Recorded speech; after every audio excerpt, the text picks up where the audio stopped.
Olá pessoal, tudo bem com vocês? Espero que sim, sejam bem-vindos mais uma vez ao meu canal. Hoje nós vamos falar sobre células. Mas se você ainda não é inscrito, inscreva-se e ative o sininho para você ficar por dentro, ok?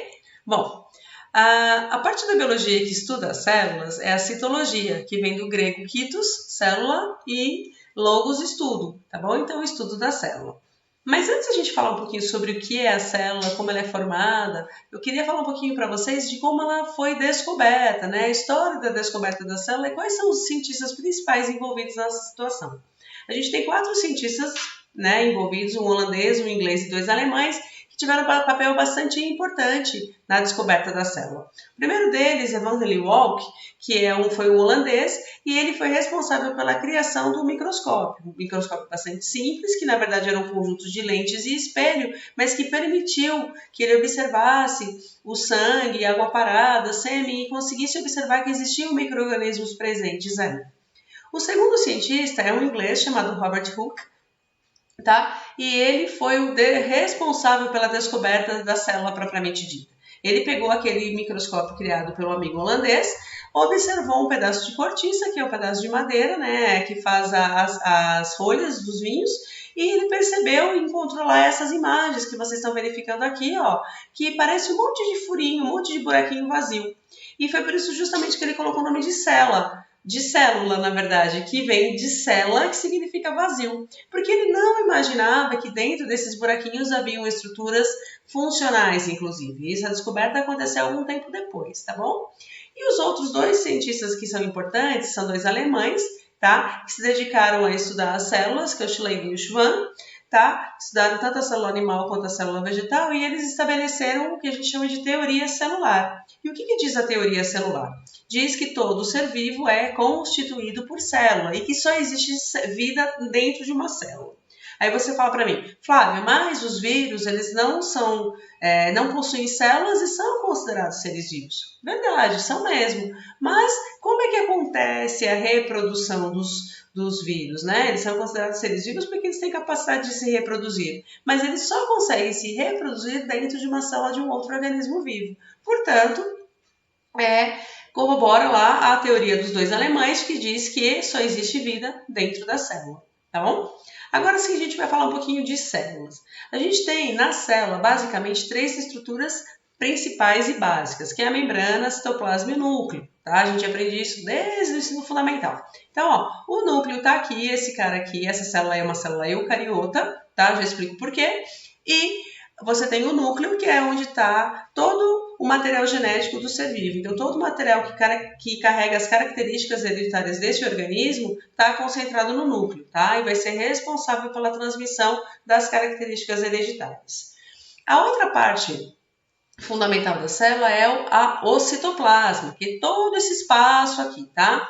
O citoplasma, ele é preenchido por uma substância gelatinosa chamada de citosol, e ele ocupa toda essa parte. Dentro do citoplasma estão todas essas estruturas que vocês estão verificando aqui, que a gente chama de organelas celulares, tá? Cada organela tem uma função e um nomezinho bonitinho que a gente vai ver nas próximas aulas.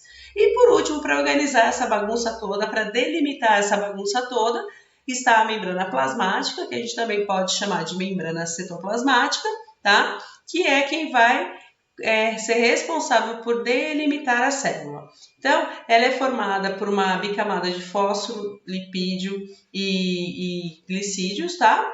E ela vai ser responsável pela permeabilidade seletiva da célula. Ela vai controlar o que entra e o que sai da nossa célula, tá bom? Isso chama-se transporte celular, que também tem aula aí no canal que vocês podem assistir, ok? Muito bem. Agora, a gente vai falar um pouquinho de como as células estão classificadas. Existem algumas maneiras, tá? Aqui eu vou falar de 2. A primeira maneira que a gente vai classificar a nossa célula é de acordo com a sua estrutura básica, tá? Ah, mas você não falou que é membrana, citoplasma e núcleo? Sim, mas como é que esse núcleo está organizado ou não dentro da célula é que vai determinar se ela é uma célula procariota ou se ela é uma célula eucariota, tá? As células procariotas ou procarióticas, também é uma outra nomenclatura que está correta, ou ainda procarionte, tá? São essas células mais simples aqui que a gente só encontra nas bactérias, nenhum outro ser vivo tem célula procariota, tá? E ela é formada basicamente por uma cápsula, um capsídeo, tá? Pela parede celular E pela membrana plasmática, o citoplasma e o núcleo, ele fica espalhado no citoplasma, ele não tem um envoltório nuclear. Vocês podem ver o DNA, ele está aqui espalhadinho dentro do citoplasma. E esses pontinhos pretos são os ribossomos, que são as organelas que a gente vai encontrar em todo tipo celular, tá bom? Já as células eucariotas ou eucarióticas, elas têm o núcleo delimitado por uma membrana, que a gente chama de carioteca ou de membrana nuclear, tá? Portanto, esse DNA, ele não fica espalhado no citoplasma, ok?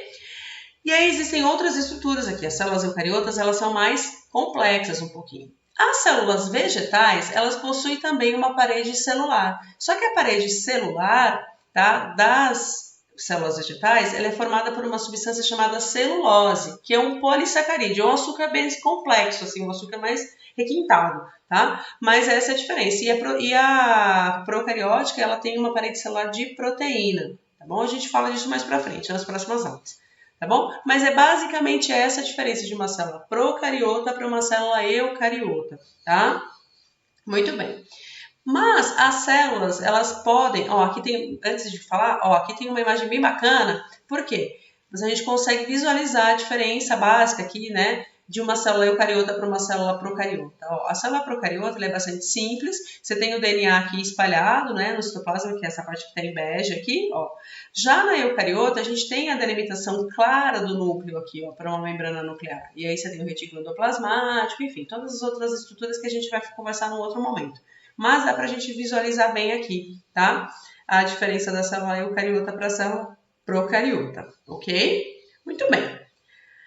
Aí, ó, onde tem célula no nosso corpo? Em todo o nosso corpo, tá? Ó, na pele, no epitélio, nos órgãos todos, né? Na musculatura, enfim. Todo o nosso corpo é constituído de célula. Todas as partes do nosso corpo têm célula, tá bom? Então, aí como vocês podem observar. Muito bem.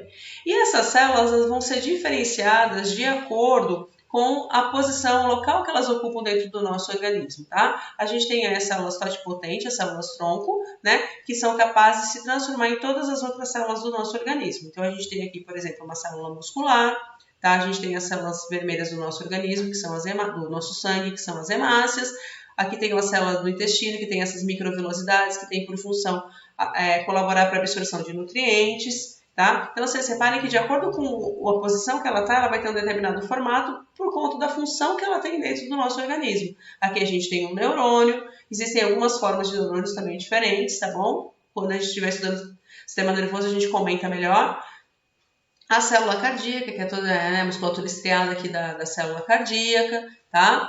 As células do fígado, enfim, elas vão se diferenciar, mas basicamente sempre vão ter membrana, citoplasma e núcleo, tá? É a base de toda a célula. Ok? Muito bem. E a gente também pode classificar as células por uma outra forma, que é de acordo com a sua duração, tá? Então, a gente tem 3 tipos de células, as lábeis, as estáveis e as permanentes. Eu estou falando aqui dentro do nosso organismo, especificamente nesse momento, tá? As células lábeis são aquelas que têm curta duração, que elas nascem, são produzidas, né, e morrem rapidamente. Então, por exemplo, os gametas, né, o gameta feminino e o gameta masculino, o óvulo e os espermatozoides podem durar de 2 a 3 dias. Então, depois que ele é produzido, ele vai durar de 2 a 3 dias apenas, e depois ele vai morrer. As hemácias levam 90 a 120 dias, tá? Para serem destruídas, né? Elas passam por um processo e o organismo reabsorve o ferro, por exemplo, né? E a parte que não interessa é excretada. Já as células estáveis, elas duram um pouco mais, como a célula do nosso epitélio, por exemplo, a célula da nossa pele, mas ela está em constante reprodução. Essas 2 células que eu falei, elas vão morrer, mas o nosso organismo está constantemente produzindo novas células, tá? São regeneradas. Já as células permanentes, elas não vão ser repostas, elas não vão ser reproduzidas, né? Produzidas novamente. Por quê? Elas são células permanentes. Quais são os exemplos de células permanentes que nós temos? As células da nossa musculatura, né? Os nossos músculos e os neurônios, as células nervosas. Então, essas 2 células, se sofrerem algum dano, elas não vão ser repostas. Por isso que quando a gente sofre alguma lesão muscular, por exemplo, né? Que perde ali uma determinada parte do músculo, se você não fizer um enxerto, vai ficar um buraco ali, porque o músculo não vai ser regenerada. As células musculares não vão ser regeneradas, não vão ser produzidas novamente. A mesma coisa acontece com o neurônio, tá? Os neurônios, que são as células nervosas, se elas sofrerem algum tipo de lesão, elas vão morrer e não vão ser repostas. Por exemplo, o Alzheimer, o Parkinson, que são doenças degenerativas do nosso cérebro, causam consequências sérias depois, porque as células que faziam aquela determinada função deixam de existir, né? Elas morrem e não são repostas. Mas é importante lembrar que essas células elas não são destruídas apenas por doenças, né? Algumas substâncias ilícitas, como o próprio álcool, a cannabis, enfim, são substâncias que destroem também as células nervosas. E essas células então não vão ser repostas, então é por isso que elas são chamadas de permanentes. Tá bom? Então, essa foi a nossa aula de hoje sobre células, espero que vocês tenham gostado. Nas próximas aulas, a gente vai estar falando de outras estruturas e partes da célula, ok? Muito obrigada, beijo e até a próxima!